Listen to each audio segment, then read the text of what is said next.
Dahod APMC market yard ખાતે સ્કૂલમાં અને સ્કૂલ રિક્ષા ચાલકોની મીટિંગ યોજાઈ હતી, જેમાં ધારાસભ્ય કનૈયાલાલ કિશોરીએ સ્કૂલ વાનના રિક્ષા ચાલકો રિક્ષા ટેક્સી પાર્કિંગ માટે રજૂઆત કરવામાં આવી હતી. તેમના મંતવ્યો જણાવ્યા હતા. દાહોદ આરટીઓ અધિકારીને આવેદનપત્ર આપવામાં આવ્યું હતું. સ્કૂલ વાન અને સ્કૂલ રિક્ષા ચાલકોને ટેક્સી પાર્કિંગ કરવા માટે 2 થી 3 મહિનાનો સમયગાળો આપવા માટે સૂચન કરવામાં આવ્યું હતું.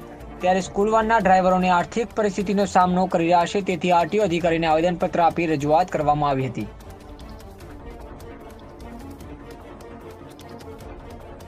આજ રોજ અમે બધા સ્કૂલ વાનવાળા બધા ભેગા થયા છે. આવતીકાલે 12 વાગે 2 તારીખે અમારે 1 મહિના કે 2 મહિનાની અમને સાહેબ મુદત આપ્યા, આરટીઓ સાહેબ કે એસપી સાહેબ, એ માટે અમે રજૂઆત કરવા જવાના છે એસપી ઓફિસે અને કલેક્ટર ઓફિસે અને આરટીઓ ઓફિસે. તો એ કાલનો દિવસો સૌ વાહન ચાલકો ગાડી બંધ રાખે અને આપણું શુભ નિરાકરણ આવે અને આપણાને થોડીક રાહત મળે એ રીતે બધા ભેગા થયા છે.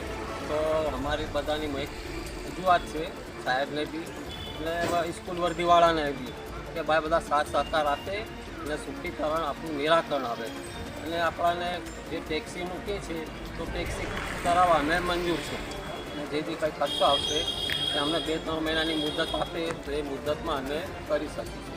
આપનું શુભ નામ સાહેબ? લક્ષ્મણભાઈ ગોરિયા.